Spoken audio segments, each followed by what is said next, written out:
En plena campiña segoviana nos encontramos en nuestro paseo habitual por los rincones desconocidos de la provincia. En esta ocasión hablamos de nuestro rincón del mes de diciembre y estamos en Martín Muñoz de las Posadas, Luis. Bueno, cerca. Por aquí por la 605 hemos entrado por Melque de Cercos y estamos muy próximos. Según os he dicho antes, Juanjo, como a 3 kilómetros de Martín Muñoz de las Posadas. Junto al río, junto a un puente que supongo que ya nos le sacará ahora la cámara, y en la zona de huertas, ¿no? Sí, estamos en un paraje de huertas, de cereal y de alamedas. Ya te presentaba Luis Borreguero. Juanjo es uno de los mayores conocedores de la historia de Martín Muñoz de las Posadas y hay que hablar del nombre. Martín Muñoz de las Posadas, sí, bueno, pues es un nombre que le tenemos en el poema El Cantar de Mio Cid, y en la repoblación del Bajo Duero, pues este personaje, noble burgalés, pues junto con su familia, pues interviene en la repoblación de esta zona. En primer lugar, se asentaron en Martín Muñoz como poblado más relevante de este entorno. Estamos junto al río Voltoya porque tiene cierto protagonismo este molino y este puente que tenemos a nuestra espalda. Sí, el puente que tenemos a nuestra espalda es el Puente del Naranjo. Es un puente del siglo XV. Junto a él hay registros que datan del siglo XVIII en el que se reconoce la existencia de un molino con 2 muelas, en el que una de ellas se dedicaba a la molienda para la harina y otra para el pienso del ganado en la época. Este puente cuentan que la propiedad le pertenecía al concejo en su producción, de 8 partes tenía 5 1/4. Había otras 2 personas de Arévalo junto con otra de Medina, más otra pequeña parte les correspondía a las monjas de Arévalo. En total se dice que se recaudaba unos 5.300 reales de la época en la producción que representaba las actividades de esta pequeña industria. Aquí acudían los hortelanos del entorno, también los ganaderos, a traer su cereal a moler, tanto para hacer el pan como para aportar el pienso al ganado. Era habitual que parte de los clientes de solicitar estos servicios pagaban su parte del trabajo contra prestación en dinero y otros en especie, es decir, que se les restaba unos kilos del cereal molido porque no tenían medios para pagarlo, ¿no?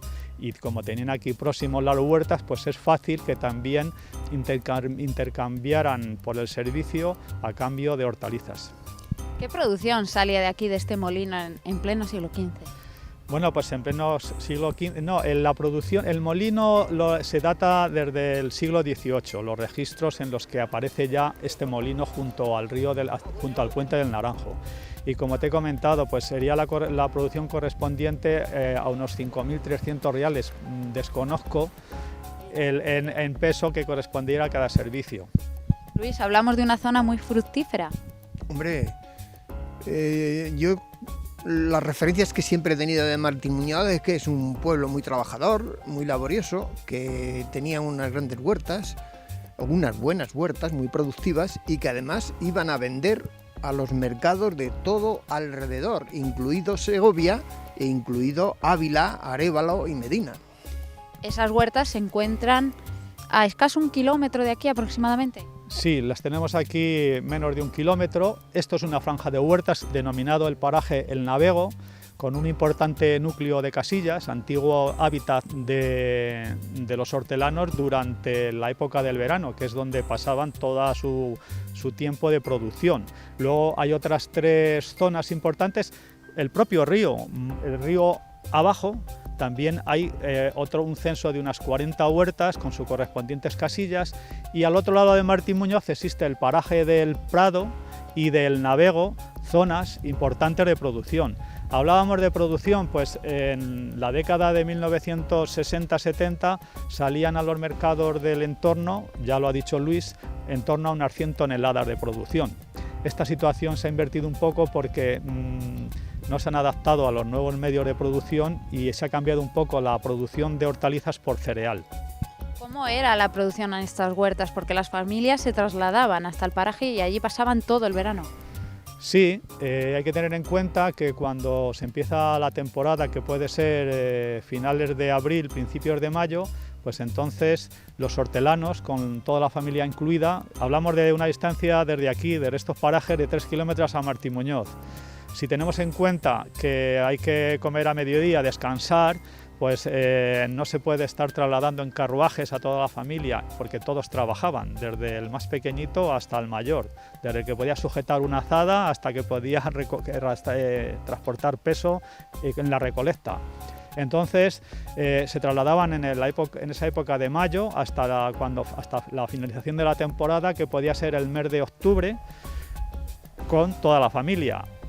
Aquí permanecían para realizar todas las tareas, tanto de producción, recolecta, y el cabeza de familia era el encargado de acudir a los mercados a hacer la venta de los productos.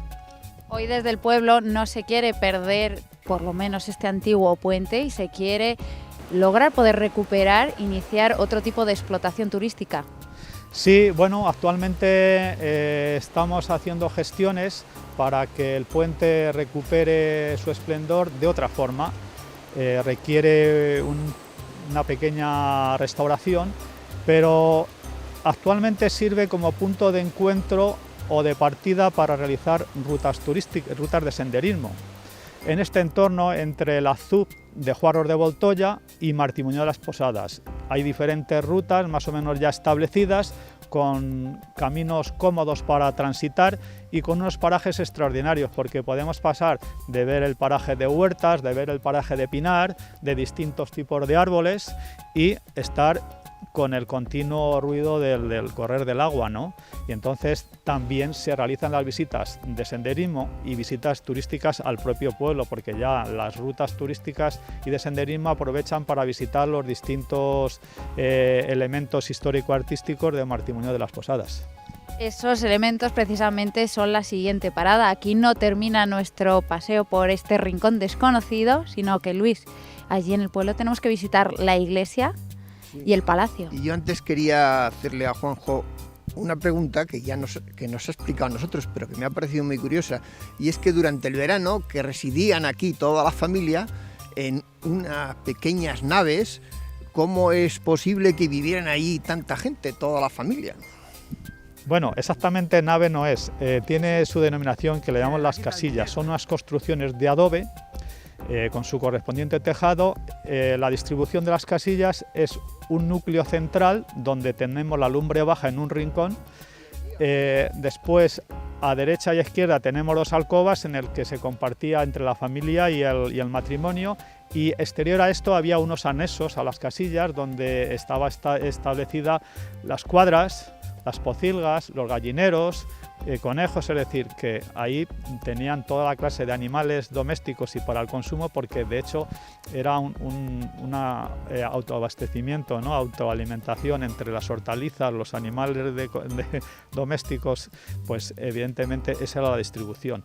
Por aquí han pasado, acudían tenderos con sus especies, con su hilo para coser, con sus telas, con sus retales, con otro tipo de conservas, alimentos, es decir, que durante el verano había un trasiego de comercio.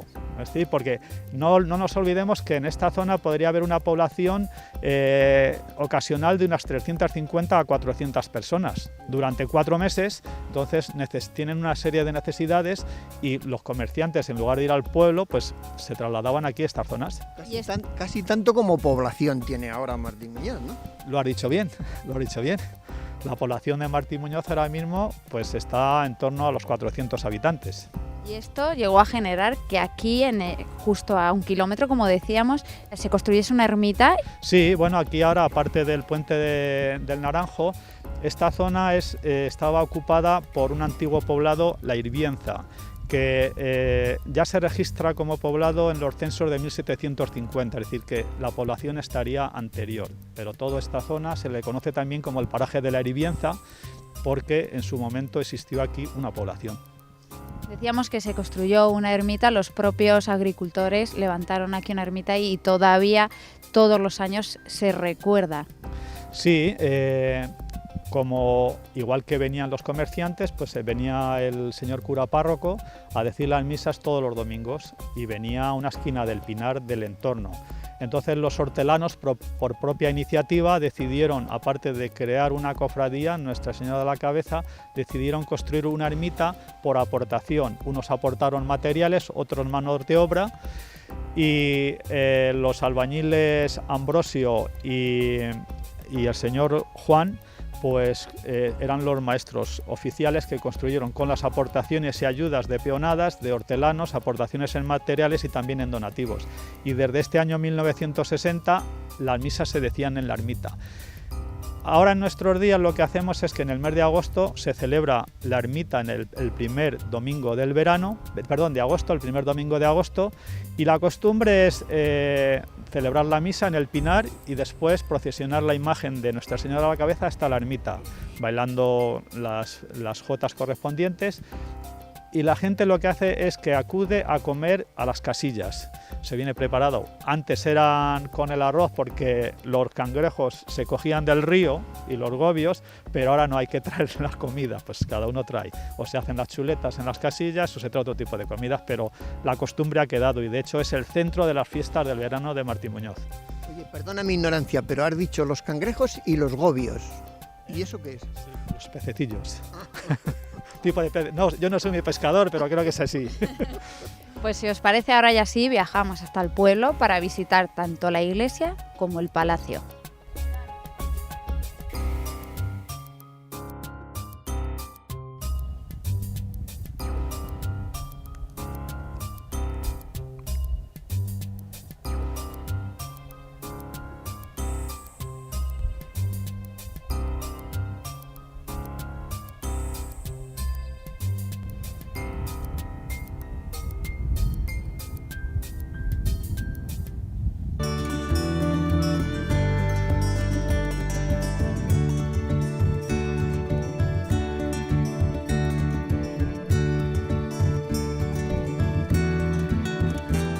Hablar de Martín Muñoz de las Posadas es hablar de la figura del cardenal Espinosa, uno de los vecinos ilustres de esta localidad. Pues sí, dicen que quizás haya sido el vecino más ilustre.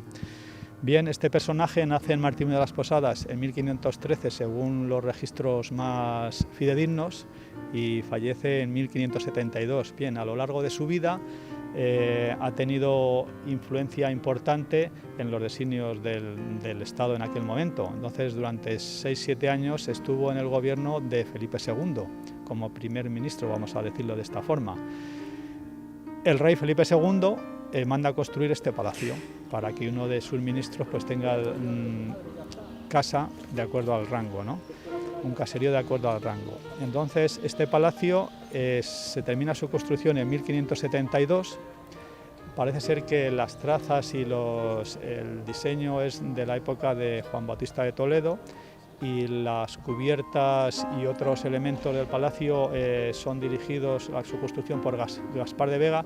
En definitiva, son primeros maestros de la época del reinado de Felipe II en la que están haciendo otro tipo de construcciones para la corte. Entonces, esta, guardando las distancias, evidentemente, pues está siguiendo un poco las directrices arquitectónicas de esa época. ¿Qué dimensiones tiene este palacio? Bueno, pues aproximadamente tiene unos 1000 metros cuadrados construidos. Entonces tiene una parte monumental, otra parte dedicada a servicios dirigidos a las personas del pueblo, y en la otra local, en el otro anexo, está el colegio, el centro, el CRA, tiene varias aulas que se dedican a la enseñanza como colegio público, CRA Campos de Castilla. Actualmente es bien de interés cultural junto a la plaza y junto a la iglesia, y esto ha hecho posiblemente que se mantenga. Sí, no obstante, aparte de tener lo que fue en sus momentos el clásico teleclub de la época de su restauración, que bueno, el palacio llegó a estar totalmente en ruinas, y en 1966, dirigida la restauración por el Ministerio de Cultura de la época, se finaliza la reconstrucción y una parte está destinada a servicios para la localidad, entre otros el teleclub, biblioteca y otras salas para ciertos talleres de manualidades y artesanales, y en el otro ala, como he comentado, el colegio. Y la parte central está dedicada, es la parte más monumental, porque es la parte que estaba más consolidada como construcción, y es aquí donde se desarrollan actividades encaminadas principalmente a los momentos de demostración cultural que se hacen en el pueblo, principalmente la Semana Cultural y otros eventos como puede ser presentaciones de productos, de vinos, que ahora es un momento apropiado para realizarlo y está teniendo peticiones para que se haga este tipo de presentaciones. No obstante, sé que están desarrollándose bastantes iniciativas para recuperar más actividad dentro del palacio, porque la actividad en el palacio nos consigue un mantenimiento más adecuado. Si el palacio no tiene usos, pues se ocasionan, pues bueno, principalmente por cigüeñas y palomas, que es su casa favorita, y se producen bastantes deterioros con estos visitantes. Sin embargo, el cardenal Espinosa, el encargado de decidir que se construía aquí el palacio, nunca lo pudo utilizar. No, el cardenal falleció en 1572, el mismo año que se finaliza la construcción del palacio. Entendemos que sería muy poco el uso que le daría. Sería más utilizado por su sobrino Diego de Espinosa Arévalo, que así se llamaba, el que de alguna forma es un personaje que se ocuparía de realizar la petición que mediante testamento hizo el cardenal. Llama la atención las dimensiones de este antiguo palacio. Sí, llama la atención las dimensiones y sobre todo que aparentemente, por lo menos exteriormente, está muy bien conservado. Yo te quería hacer una pregunta. La visita turística aquí a Martín Muñoz de las Posadas, el elemento más importante, aparte del cuadro del Greco, la iglesia, me supongo que esto ocupa un lugar destacado. Sí, efectivamente, tú has mencionado una obra que está en el interior de la iglesia, junto con otras que también tienen su relevancia artística, y el palacio es, por decirlo de alguna forma, el segundo lugar deseado por las visitas por conocer la obra que aparentemente en un pueblo pues destaca su grandeza, ¿no?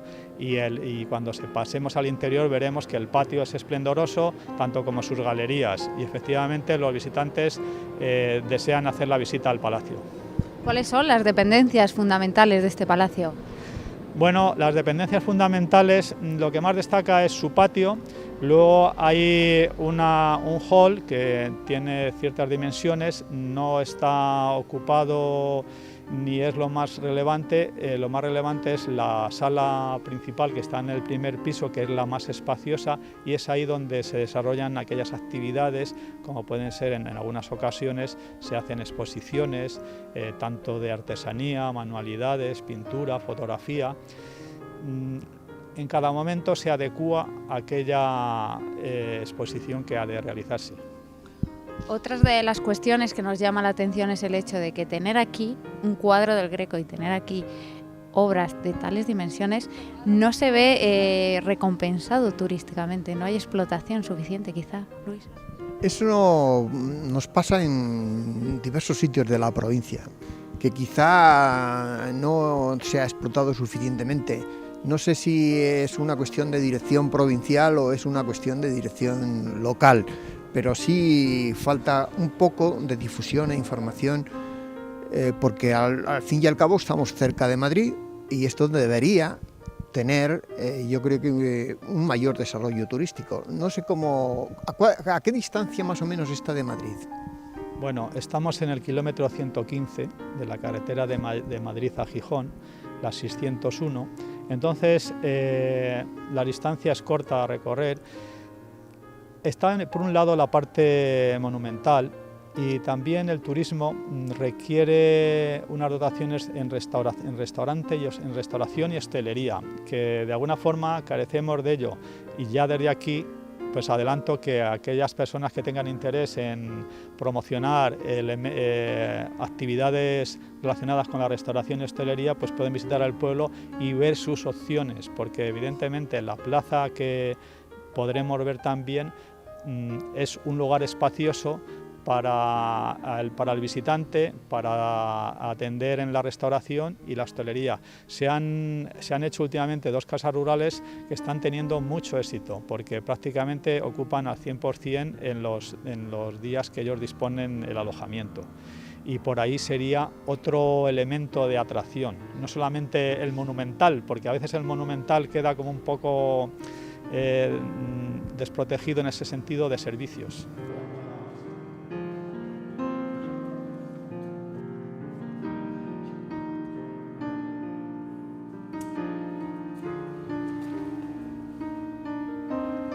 Nada más entrar al palacio encontramos una sorpresa, y es que la mayor parte de la documentación que se conserva del cardenal Espinosa son documentos que han viajado nada más y nada menos que desde Londres. Pues sí, gran parte de la documentación, cartas del cardenal, están depositadas en la Biblioteca Británica en Londres. Entonces, las clasificadas en número de 1.200 documentos, pues a través de CD, nueva tecnología, nos ha sido facilitada desde la biblioteca para tenerla entre nosotros, y es un material que tendremos que traducir. Está en latín, bueno, y en castellano antiguo otra parte de ellos, pero hay hasta un número que se puede calcular en otros 5.000 documentos que están sin clasificar. Entonces aquí tenemos una pequeña muestra de este material histórico que tendremos que comenzar una nueva tarea para desclasificar y ponerlo en valor. ¿Y en esta pequeña muestra qué encontramos? Pues aquí tenemos desde unos detalles del boceto del escudo del cardenal, hay una serie de cartas de comunicación entre el cardenal y otros estamentos de la Iglesia y políticos, y además unos versos que Cervantes le dedicó al cardenal. Abre las puertas a nuevas investigaciones y prolíferas investigaciones, Luis. Hombre, es que además yo creo que esto puede ser una fuente muy importante para que la gente de la provincia y la gente de Madrid, inclusive, pues pueda conocer una parte tan rica de nuestra historia de España como es el siglo XVI ¿cuándo comienza? ¿En el siglo XV? Estos son documentos del siglo XVI. Son principalmente cuando el cardenal está en sus años del máximo poder con los gobiernos del reinado de Felipe II. ¿Y por qué están en Londres y no aquí? Pues es de suponer que puede haber sido por expolio o por venta en algún momento por entes o personas interesadas en la venta.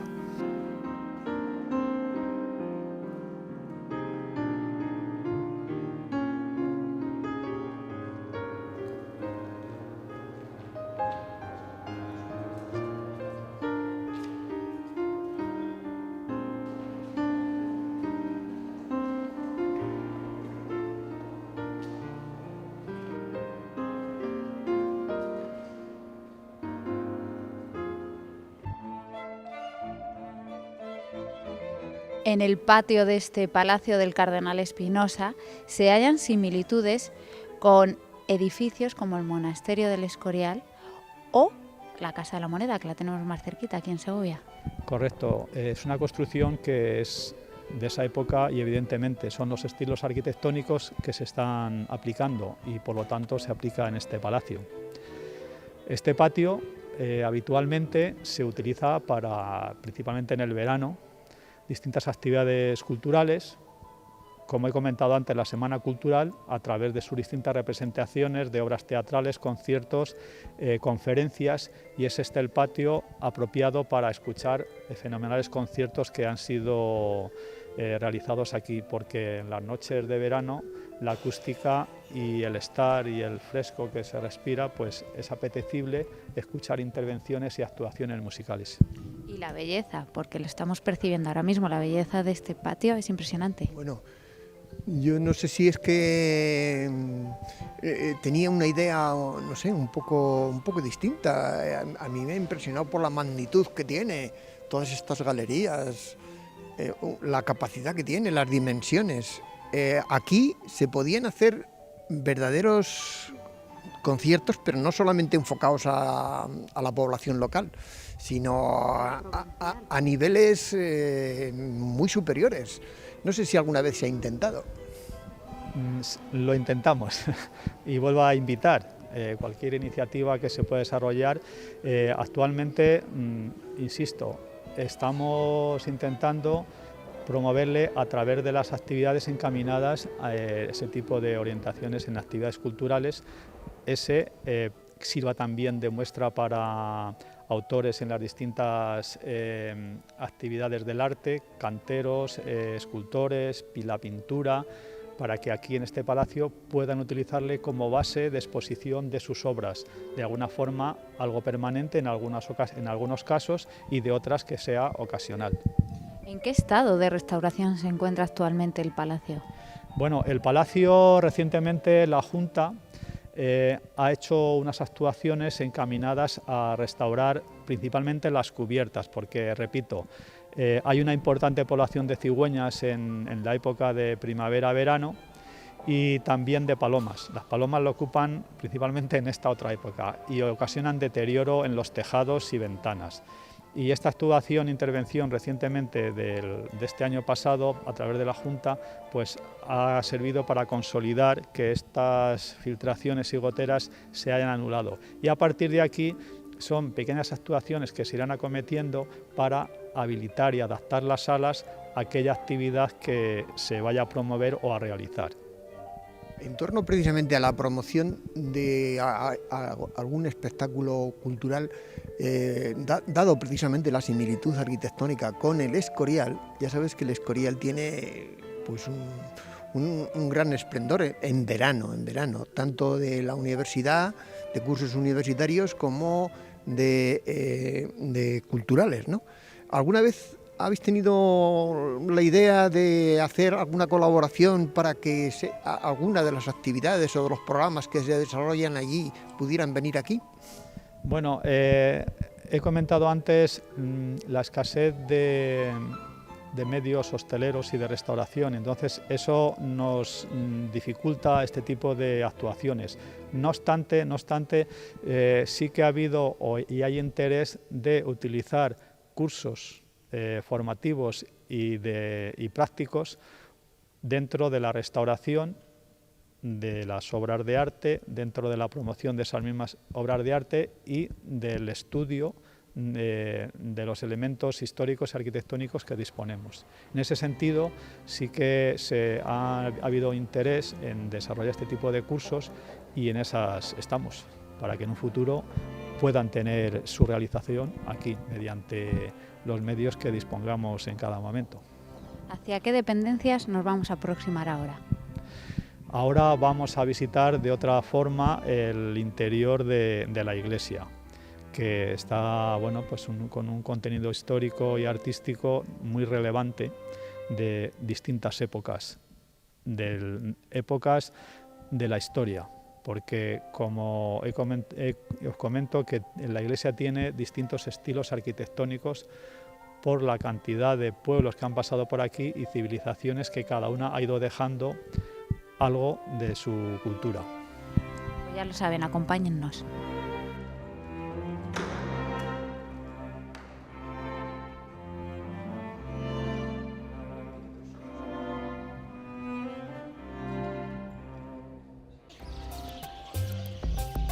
Maello está aquí al lado.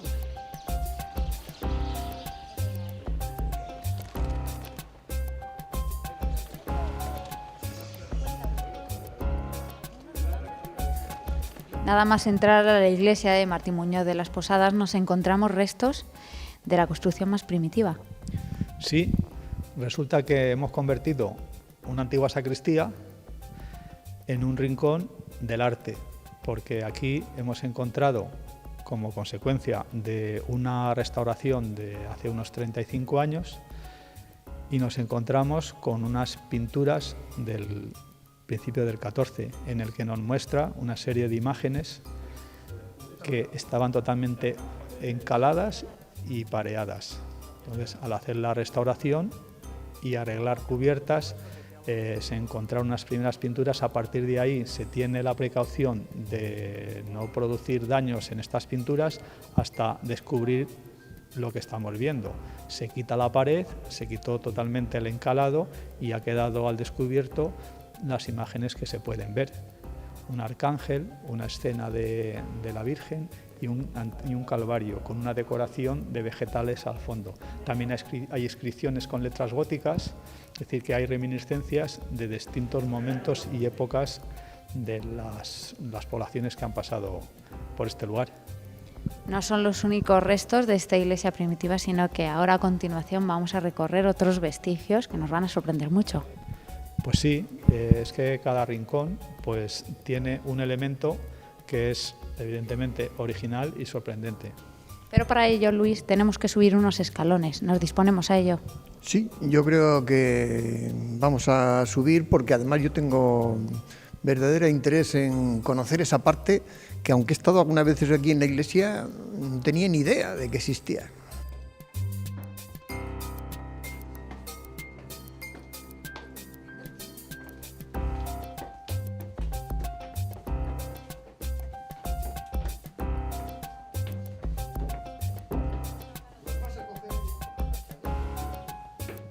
Cuentan los registros que la iglesia está construida sobre una antigua fortaleza musulmana.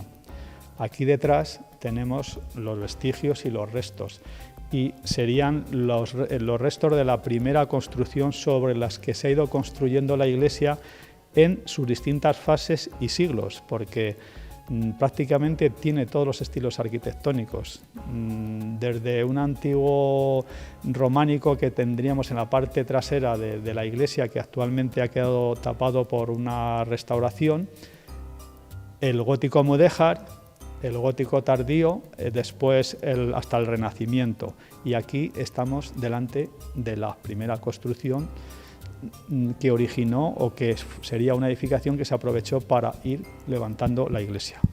¿Qué dimensiones tuvo esta muralla? ¿Se sabe o se está estudiando? Bueno, está en estudio. Débora Serrano es una arquitecto que está desarrollando su tesis doctoral basada en el estudio de la evolución arquitectónica de esta iglesia. Según sus primeras impresiones y estudios, tendríamos esta muralla más próxima al recinto, donde la población en momentos difíciles se refugiaría toda en este interior, pero habría una primera muralla de una altura de unos 2-3 metros en el que bordearía todo el núcleo inicial de población de este pueblo en aquellos momentos. Llama la atención esta antigua muralla. Sí, y además a mí me llama mucho la atención también, especialmente porque yo he venido varias veces al pueblo y se lo quería preguntar a Juanjo, que en ninguna ocasión lo había visto. ¿Esto ha estado en periodo de restauración o no lo enseñabais o qué pasaba? Bueno, es que esto yo siempre juego cuando vienen a verlo los niños, para que de alguna forma aquellos que son más inquietos, en la plaza les digo, fijaros que hay 4 ventanas, cuando entremos en la iglesia desaparecen, solamente veremos 2, y durante la visita estos niños están pendientes de encontrar estas 2 ventanas, que son las que dan espacio y nos iluminan ahora la muralla. Entonces, esto en la restauración y construcciones posteriores ha quedado tapado para habilitar con mejor aprovechamiento el espacio de la techumbre de la iglesia. Por eso queda oculto desde el exterior. Si os parece, bajamos, porque estamos en la parte superior de esta iglesia, para hablar un poquito más de ella. Nosotros decimos que la muralla la tenemos en el armario y cuando podemos se muestra.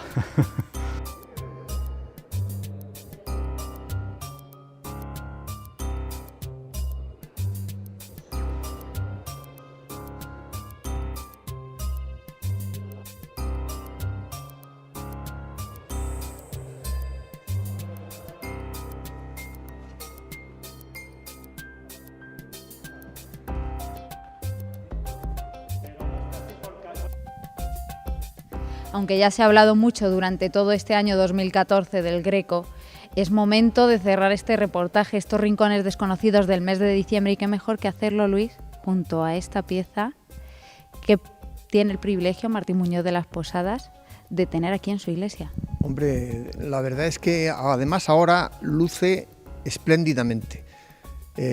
Martín Muñoz de las Posadas, yo me acuerdo hace como 20 o 25 años que quisimos hacer una exposición y entonces, que hicimos una exposición y quisimos llevar este cuadro.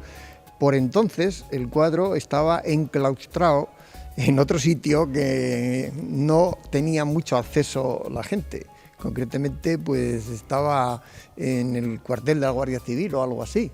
Y ahora, pues la sorpresa es muy grata el verle aquí tan espléndidamente expuesto en primer plano de la iglesia parroquial. ¿La seguridad era el motivo por el que se guardaba en este cuartel? Sí, evidentemente. Es que lo que comenta Luis está referido a una época bastante amplia que duró la restauración de la iglesia, que tenía bastantes desperfectos encubiertas por el paso del tiempo.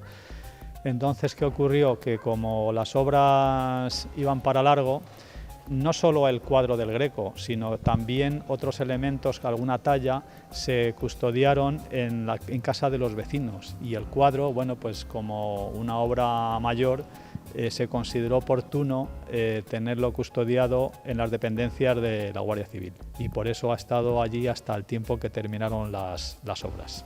¿Cómo llega el Calvario del Greco aquí a Martín Muñoz de las Posadas? Bueno, el Calvario del Greco tiene un recorrido, pues yo creo que importante, desde el otro lado de la sierra. Estamos hablando que este cuadro, el motivo de su elaboración se debe al donante que nos muestra él mismo, el cura don Andrés Núñez Madrid. En su momento fue cura párroco de la iglesia de Santo Tomé en Toledo. Entonces este sacerdote hace un encargo al Greco y es que pintara una obra donde recogiera una escena en representación del milagro del Señor de Orgaz. El Greco realiza esta obra y al finalizar pues hay unas diferencias en cuanto a las condiciones del pago y demás, porque había ahí algunos acreedores pendientes por cobrar, acreedores del Greco, y el sacerdote hace un poco de intermediario para que de alguna forma cobraran parte los acreedores y parte el Greco. Y a la vez en esas conversaciones hay un propósito de realizar una obra para el cura don Andrés. El Greco acuerda realizar esta obra, este calvario, y regalársele a don Andrés. Entonces don Andrés Núñez acepta como tal esta obra, en el que está, como puedes ver, está representado el propio calvario con los personajes y él en posición de oración, reflexionando, ¿no? Y don Andrés hace un testamento en 1601. Don Andrés era prestamero de una localidad próxima a Martín Muñoz, Navalperal del Campo, una antigua población que desapareció. Actualmente es un poblado desaparecido, evidentemente, y este testamento indica que a su fallecimiento el cuadro pase a la iglesia parroquial de Navalperal del Campo, iglesia que participaba o era del arciprestazgo de Martín Muñoz de las Posadas. En 1603 fallece el sacerdote y el cuadro pasa a Navalperal. Este pequeño poblado, por diversas circunstancias, es abandonado hacia finales del 18, principios del 19, y el cuadro, con otros elementos muebles, pasan a la parroquia de Martín Muñoz, y desde esa época está el cuadro en la parroquia. Es el conde de Cedillo el que en sus viajes desde la Casona, en Hoyuelos, se traslada a distintos lugares de la provincia y del entorno, pues visitando aquellos elementos histórico-artísticos, entre las visitas que hizo fue a esta iglesia, y encontró en la sacristía el cuadro. Pues evidentemente la sacristía tenía un estado de abandono, estaba empolvado y con ciertos deterioros, y él, por los personajes y las formas, las expresiones, las caras, los colores que pude determinar malamente, pues ya le lleva a sospechar que podría ser una obra del Greco. Contacta con un amigo que trabaja en el archivo de protocolos en Toledo, el comandante de infantería Berardo García Rey, en el que hace sus investigaciones y encuentra el testamento del sacerdote, donde describe la obra. Una vez con estas características más el estilo perfectamente definido, pues es por ahí una de las primeras veces que se le atribuye la obra al Greco, más con la firma que en alguna parte del cuadro está.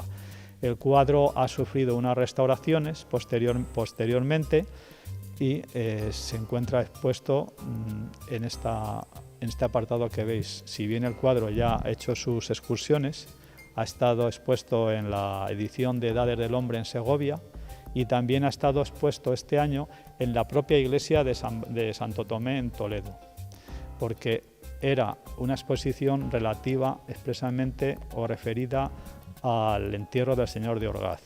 Evidentemente, esta obra pues formaba parte de ese contexto, por eso ha estado expuesta allí durante aproximadamente un mes en Toledo. Sorprende las medidas de seguridad que recogen a este cuadro. Sí, y además, bueno, a mí no me sorprende mucho porque yo ya te digo que con aquella experiencia que yo viví de hace 20 o 25 años, donde parte de la gente del pueblo se oponía a que se pudiera llevar, pues no me extraña que esté muy valorado y sea muy querido por la población, por las gentes de aquí, de Martín Muñoz de las Posadas, ¿no? Seguramente no se entendieron bien, pero bueno, sí, no cabe duda que el cuadro es uno de los elementos que está mezclado con la historia del pueblo, con el aprecio que tienen por sus bienes, y entonces cualquier momento o oportunidad en el que el cuadro tiene que salir, pues es escrutado, es valorado, dónde va, qué exposición. Evidentemente siempre estamos dispuestos a colaborar y que el cuadro sea expuesto, que lo pueda ver el mayor número de personas posible, pero bien, siempre puede haber un momento que no se considere, pero ya es más frecuente acceder a las peticiones de exposición de la obra. Pues si les parece, muchísimas gracias por acompañarnos en este recorrido del mes de diciembre. Así cerramos nuestro recorrido por los rincones desconocidos de la provincia de este 2014, junto al Greco y junto a las imágenes de este cuadro.